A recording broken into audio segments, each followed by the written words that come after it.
আমার স্নেহের ছাত্রছাত্রী, আশা করি তোমরা সকলে ভালো আছো। আজ আমরা দশম শ্রেণীর শেষ অধ্যায়ের ভূবৈচিত্র্য সূচক মানচিত্র বা টোপোগ্রাফিক্যাল ম্যাপ সম্পর্কে জানব। প্রথমেই আমরা জানব ভূবৈচিত্র্য সূচক মানচিত্র বা টোপোগ্রাফিক্যাল ম্যাপ কাকে বলে। ইংরেজি শব্দ টোপোগ্রাফিক্যাল এর ব্যুৎপত্তিগত অর্থ হলো স্থান বিবরণী, অর্থাৎ যে মানচিত্রের সাহায্যে পৃথিবীপৃষ্ঠের কোনো নির্দিষ্ট স্থানের প্রাকৃতিক এবং সাংস্কৃতিক উপাদানগুলিকে, প্রাকৃতিক উপাদান বলতে প্রধানত ভূপ্রকৃতি, নদ নদী, স্বাভাবিক উদ্ভিদ, এবং সাংস্কৃতিক উপাদান প্রধানত জনবসতি, পরিবহন ও যোগাযোগ ব্যবস্থাকে নির্দিষ্ট স্কেল অনুসারে প্রচলিত রং এবং চিহ্নের মাধ্যমে এবং উপাদানগুলিকে পারস্পরিক মধ্যে একটা সম্পর্ক তুলে ধরা হয় বা উপস্থাপন করা হয়, তাকে ভূবৈচিত্র্য সূচক মানচিত্র বা টোপোগ্রাফিক্যাল ম্যাপ বা সংক্ষেপে টোপোসিট বলে। তাহলে ভূবৈচিত্র্য সূচক মানচিত্র কাকে বলে জানলাম?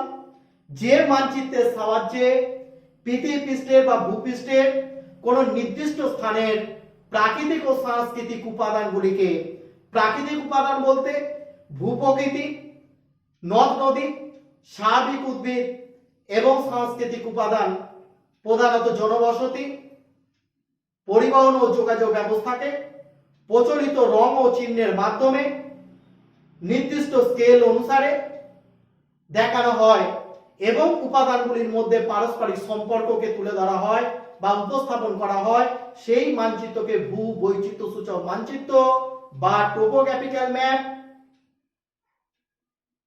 সংক্ষেপে টোপোসিট বলে। এই ভূবৈচিত্র্য সূচক মানচিত্র বা টোপোগ্রাফিক্যাল ম্যাপ প্রকাশ করে বা পাবলিশ করে সার্ভে অফ ইন্ডিয়া, সংক্ষেপে SOI বলা হয়। সার্ভে অফ ইন্ডিয়া স্থাপিত হয় 1767 সালে। সার্ভে অফ ইন্ডিয়ার প্রধান কার্যালয় বা প্রধান সদর দপ্তর উত্তরাখণ্ডের রাজধানী দেরাদুনে অবস্থিত। সার্ভে অফ ইন্ডিয়ার একটি শাখা সদর দপ্তর আমাদের রাজ্যের কলকাতার পার্ক স্ট্রিট বা উড স্ট্রিটে অবস্থিত।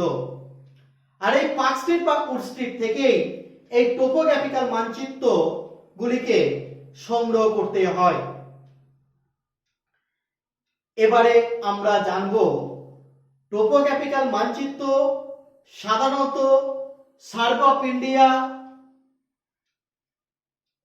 মাঝারি ও বৃহৎ স্কেলের মানচিত্র প্রকাশ করে। টোপোগ্রাফিক্যাল ম্যাপ ক্ষুদ্র স্কেলের হয় না। এবারে আমরা জানব ভূবৈচিত্র্য সূচক মানচিত্রের প্রয়োজনীয়তা বা গুরুত্ব আমাদের কাছে কতখানি। প্রথমেই বলি, শিক্ষা ক্ষেত্রে ভূবৈচিত্র্য সূচক মানচিত্র অত্যন্ত গুরুত্বপূর্ণ। হায়ার এডুকেশনের ক্ষেত্রে ক্লাস 12 বা কলেজ লেভেলের ক্ষেত্রে ভূবৈচিত্র্য সূচক মানচিত্রের উপর প্র্যাকটিক্যালের নানা রকম কাজ আমাদের শিখতে হয়। পৃথিবীপৃষ্ঠের কোনো নির্দিষ্ট স্থানের প্রাকৃতিক ও সাংস্কৃতিক উপাদানগুলির মধ্যে সম্পর্ক, উপাদানগুলি সম্পর্কে জানতে ভূবৈচিত্র্য সূচক মানচিত্র অত্যন্ত গুরুত্বপূর্ণ। ভৌগোলিকদের গবেষণার ক্ষেত্রেও ভূবৈচিত্র্য সূচক মানচিত্র অত্যন্ত প্রয়োজন। পৃথিবীপৃষ্ঠের কোনো একটি স্থানের অর্থনৈতিক উন্নয়ন পরিকল্পনা বা অঞ্চলটির উন্নয়ন পরিকল্পনা গ্রহণের ক্ষেত্রেও ভূবৈচিত্র্য সূচক মানচিত্র অত্যন্ত প্রয়োজন হয়। ভূবৈচিত্র্য সূচক মানচিত্র থেকে আমরা ঘরে বসেই পৃথিবীপৃষ্ঠের কোন স্থানের প্রাকৃতিক এবং সাংস্কৃতিক উপাদানগুলি সম্পর্কে জানতে পারি। এবং এছাড়া ভূবৈচিত্র্য সূচক মানচিত্রে সামরিক ক্ষেত্রে বা প্রশাসনিক নানান ক্ষেত্রে ব্যবহার করা হয়ে থাকে। এরপর আমরা জানব ভূবৈচিত্র্য সূচক মানচিত্রের কিছু প্রাথমিক তথ্য। আগে আমি বলেছি এই ভূবৈচিত্র্য সূচক মানচিত্র বা টোপোগ্রাফিক্যাল ম্যাপ প্রকাশ করে ও প্রস্তুত করে সার্ভে অফ ইন্ডিয়া বা ভারতীয় সর্বেক্ষণ বিভাগ। টোপোগ্রাফিক্যাল মানচিত্র, এখানে একটি টোপোগ্রাফিক্যাল মানচিত্র বা ভূবৈচিত্র্য সূচক মানচিত্র রয়েছে। আমরা এই ভূবৈচিত্র্য সূচক মানচিত্র সম্পর্কে বেশ কিছু প্রাথমিক তথ্য জানার চেষ্টা করব। প্রত্যেকটা টোপোগ্রাফিক্যাল মানচিত্রের ডান দিকের এই কোণে একটি সূচক সংখ্যা বা ম্যাপের নম্বর থাকে। আমার কাছে থাকা এই ম্যাপটির নম্বর হলো 73J/11। তো এই ভূবৈচিত্র্য সূচক মানচিত্রের মধ্যে কিছু ক্রাইটেরিয়া, অর্থাৎ এটাকে আমরা ম্যাপ বা মানচিত্র বলছি। একটা আইডিয়াল ম্যাপ বা আদর্শ মানচিত্র হতে গেলে বেশ কিছু ক্রাইটেরিয়া বা উপাদানের দরকার হয়, সেটা কিন্তু এই ভূবৈচিত্র্য সূচক মানচিত্রের মধ্যে রয়েছে। তাই ভূবৈচিত্র্য সূচক মানচিত্রটি হলো আমাদের কাছে একটা আইডিয়াল ম্যাপ বা আদর্শ মানচিত্র। ক্রাইটেরিয়া বা উপাদানগুলি সম্পর্কে জানবো। ভূবৈচিত্র্য সূচক মানচিত্রের ঠিক একেবারে নিচে মধ্যে স্কেল থাকে। আমরা জানি মানচিত্রের মধ্যে স্কেল তিন ভাবে দেখানো যেতে পারে। ভূবৈচিত্র্য সূচক মানচিত্রের মধ্যে স্কেল তিনটে ভাবে দেখানো আছে। একটা হচ্ছে লেখা আছে দেখো 1:50,000, অর্থাৎ এটা ভগ্নাংশ সূচক স্কেল বা আরএফ। আরএফ এর ফুল ফর্ম আমরা জানি রিপ্রেজেন্টেটিভ ফ্র্যাকশন, অর্থাৎ ভগ্নাংশ সূচক স্কেল। যখন মানচিত্রের স্কেলকে ভগ্নাংশ আকারে প্রকাশ করা হয়, যার একটি লব থাকে, যার একটি হর থাকে, তাকে বলা হচ্ছে ভগ্নাংশ সূচক স্কেল। অর্থাৎ টোপোগ্রাফিক্যাল মানচিত্রের মধ্যে যে স্কেল ভগ্নাংশ সূচক স্কেল আকারে দেখানো হয় বা আরএফ দেওয়া আছে 1:50,000। আমরা জানি এই টোপোগ্রাফিক্যাল ম্যাপটি হলো একটি ইঞ্চি সিটের মানচিত্র। এর আরএফ হলো 1:50,000। এখানে লেখা আছে 500 মিটার টু 1 সেমি। এটা হলো বাই স্টেটমেন্ট বা লিখিত বিবৃতিমূলক স্কেল। অর্থাৎ মানচিত্রের স্কেলকে যখন লিখিত বিবৃতি আকারে প্রকাশ করা হয় তাকে বলা হচ্ছে বিবৃতিমূলক স্কেল বা বাই স্টেটমেন্ট। অর্থাৎ এই টোপোগ্রাফিক্যাল মানচিত্রের লিখিত বিবৃতিমূলক স্কেল হলো 1 সেমিতে 500 মিটার বা 2 সেমিতে 1 কিলোমিটার, এবং লিনিয়ার স্কেল বা রৈখিক স্কেল অঙ্কন করে দেখানো আছে। অর্থাৎ এটি হলো একটি আইডিয়াল ম্যাপ। এছাড়া মানচিত্রটি টোপোগ্রাফিক্যাল ম্যাপটি কোন কোন রাজ্যের মানচিত্র এখানে লেখা আছে, বিহার, উড়িষ্যা, ওয়েস্ট বেঙ্গল। অর্থাৎ এই যে 73J/11 ম্যাপটি যে যে রাজ্যের ম্যাপ নিয়ে গঠিত, রাজ্যগুলির নাম এই ম্যাপের মিডিলে লেখা আছে বিহার, উড়িষ্যা, ওয়েস্ট বেঙ্গল। আবার বিহার, উড়িষ্যা, ওয়েস্ট বেঙ্গলের সমস্ত স্টেটেরই কিন্তু ম্যাপটা নয়, পার্টিকুলার কিছু ডিস্ট্রিক্টের, অর্থাৎ সিংভূম ডিস্ট্রিক্ট, বিহারের সিংভূম ডিস্ট্রিক্ট, অর্থাৎ ময়ূরভঞ্জ ডিস্ট্রিক্ট উড়িষ্যা, এবং ওয়েস্ট বেঙ্গলের মেদিনীপুর ডিস্ট্রিক্ট, এই তিনটি ডিস্ট্রিক্টের মানচিত্র। আবার তিনটি ডিস্ট্রিক্টের কতটা অংশ আছে সেটা একটা অ্যাডমিনিস্ট্রেটিভ ইন্ডেক্স আকারে এখানে দেখানো আছে। এরপর মানচিত্রটি সার্ভে করা হয়েছিল, কারণ এই টোপোগ্রাফিক্যাল ম্যাপ বা ভূবৈচিত্র্য সূচক মানচিত্রগুলি সাধারণত সার্ভে করে বা জরিপ কার্যের মাধ্যমে পর এটি প্রস্তুত করা হয়। এই মানচিত্রটি সার্ভে করা হয়েছিল 1976 থেকে 1977। মানচিত্রটি পাবলিশ করা হয়েছে 1978 সালে। মানচিত্রের একেবারে নিচে বক্সের মধ্যে দু সাইডে নিচে বক্সের মাধ্যমে মানচিত্রের মধ্যে যে সমস্ত প্রাকৃতিক এবং সাংস্কৃতিক উপাদানগুলিকে দেখানো হয়েছে সেগুলি একটি ইন্ডেক্স বা সূচকের মাধ্যমেও তুলে ধরা হয়েছে। এরপর মানচিত্রটির অক্ষাংশ এবং দ্রাঘিমাগত বিস্তার হলো 15 মিনিট ইন্টু 15 মিনিট, অর্থাৎ 22°30' থেকে 22°15' বা বলতে পারি 22°15' থেকে 22°30' উত্তর। অক্ষাংশগত বিস্তার 86°30' পূর্ব থেকে 86°45' পূর্ব পর্যন্ত দ্রাঘিমাগত বিস্তার। টোটাল এই টোপোগ্রাফিক্যাল মানচিত্রকে 9টা গ্রিডে ভাগ করা হয়েছে। এক একটা এই গ্রিডগুলো এইদিকে নাম্বার করা আছে A B C, এইদিকে নাম্বারিং করা আছে 1 2 3, অর্থাৎ গিটগুলোকে আমরা বলতে পারি A1 A2 A3 B1 B2 B3 C1 C2 C3। এবারে ভূবৈচিত্র্যসূচক মানচিত্রের কিছু আমরা উপাদানগুলি সম্পর্কে জানব। আগে আমি বলেছি ভূবৈচিত্র্যসূচক মানচিত্র বা টোপোগ্রাফিক্যাল মানচিত্রের মধ্যে প্রাকৃতিক উপাদান এবং সাংস্কৃতিক উপাদানগুলিকে দেখানো হয়ে থাকে প্রচলিত রং এবং চিহ্নের মাধ্যমে। প্রথমে আমরা প্রাকৃতিক উপাদানগুলিকে আইডেন্টিফাই করব।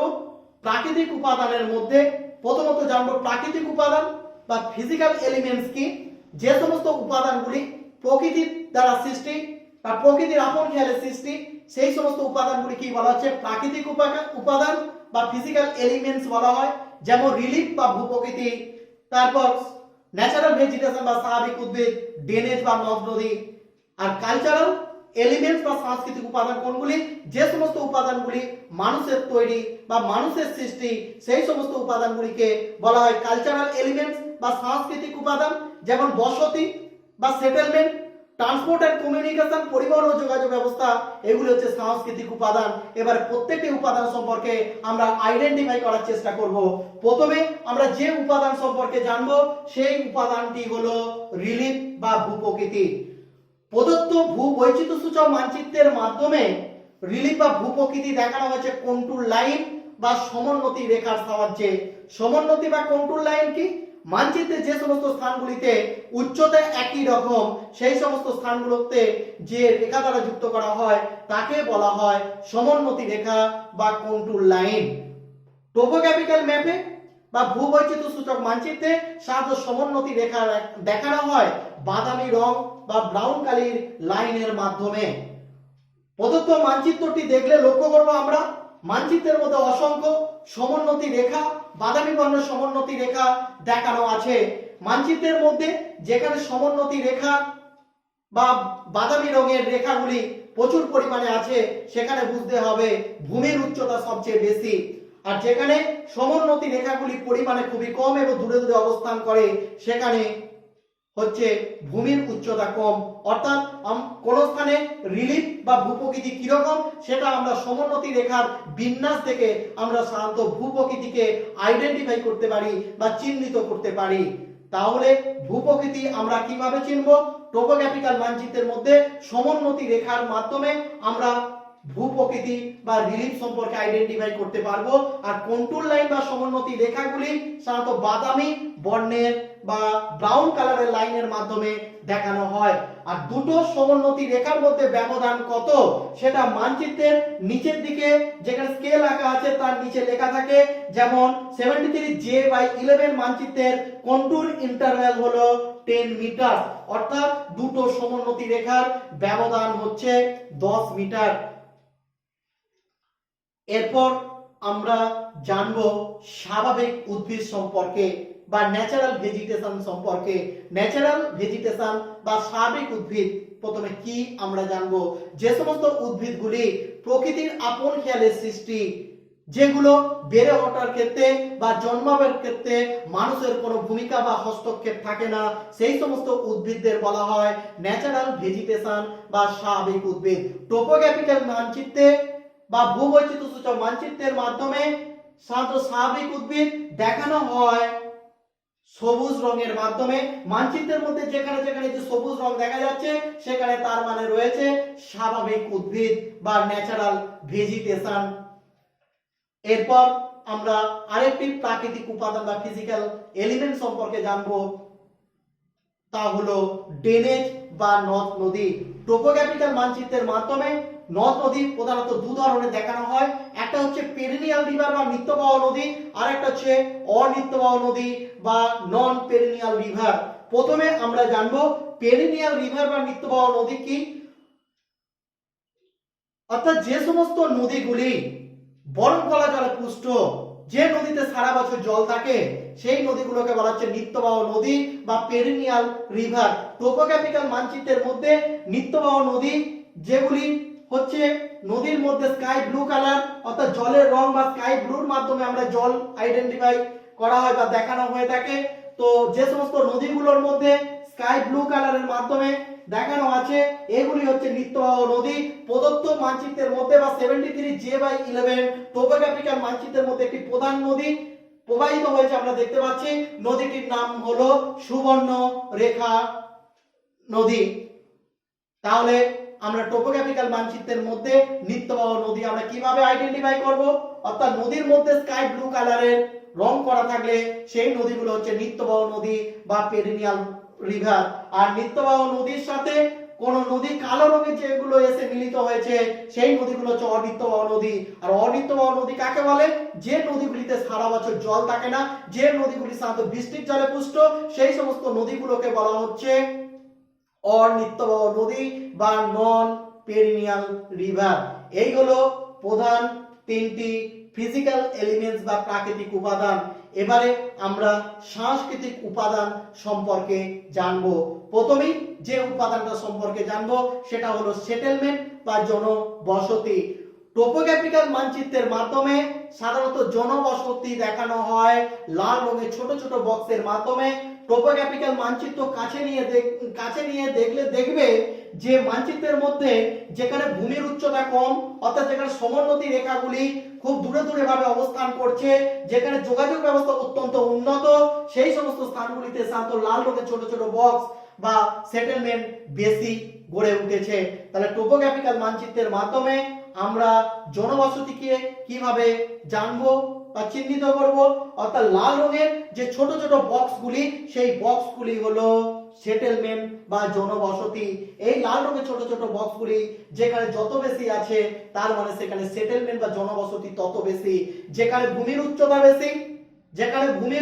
বেশি অর্থাৎ যেখানে সমোন্নতি রেখা খুব কাছাকাছি ভাবে অবস্থান করছে, যেখানে উচ্চতা বেশি অর্থাৎ সমোন্নতি রেখাগুলোর মান দেখে সাধারণত আমরা কোন স্থানের উচ্চতাটা কতটা আমরা জানতে পারি। সেই উচ্চতা বিশিষ্ট স্থানে দেখা যাবে সমোন্নতি রেখা উচ্চতা, সমোন্নতি রেখার এই মান দেখে বা উচ্চতা আমরা আইডেন্টিফাই করি।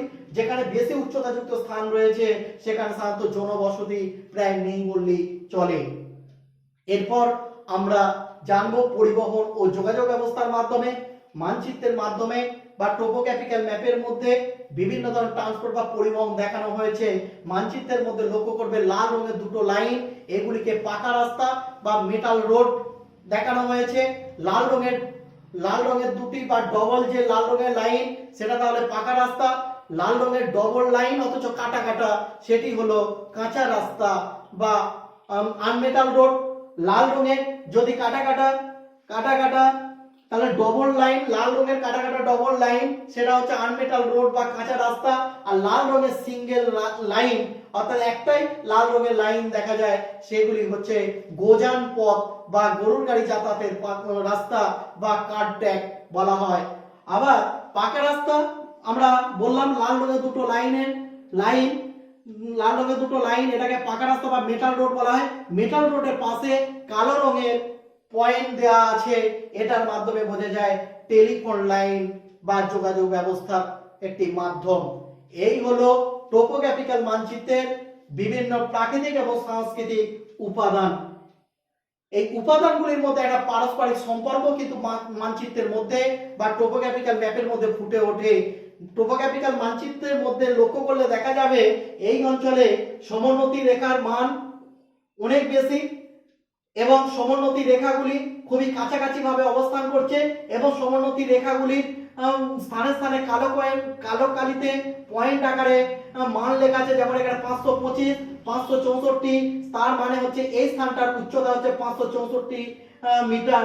তার বাইরের দিকে একটা সমোন্নতি রেখা আমরা দেখতে পাচ্ছি, যে সমোন্নতি রেখাটার মান লেখা আছে 550, তার মানে ওই সমোন্নতি রেখাটা যেখান দিয়ে গেছে সেখানকার উচ্চতাই হচ্ছে 550 মিটার। তাহলে সমোন্নতি রেখা যেখানে বেশি আছে সেখানে যোগাযোগ ব্যবস্থা অনুন্নত বা গড়ে ওঠেনি বা বসতি গড়ে ওঠেনি। যেখানে সমোন্নতি রেখাগুলি দূরে দূরে অবস্থান করছে যাদের মান হচ্ছে কম সেখানে দেখবে বসতির পরিমাণ বেশি এবং পরিবহন ব্যবস্থা এবং যোগাযোগ ব্যবস্থাও অত্যন্ত উন্নত এবং প্রচুর পরিমাণে রাস্তাঘাট সেই অঞ্চলটায় দেখা যায়। আবার মানচিত্রের মধ্যে কালো রঙের কাটা কাটা লাইন, এই লাইনগুলোর মাধ্যমে সাধারণত রেলপথ বা রেলওয়ে দেখানো হয়। তো টোপোগ্রাফিক্যাল মানচিত্রের মধ্যে কোন উপাদানকে কি রং বা চিহ্নের মাধ্যমে দেখানো হয়েছে সেটা মানচিত্রের দুদিকে দুটো ইন্ডেক্স বা সূচকের মাধ্যমে সেটা তুলে ধরা হয়েছে। এই হলো টোপোগ্রাফিক্যাল মানচিত্রের প্রাথমিক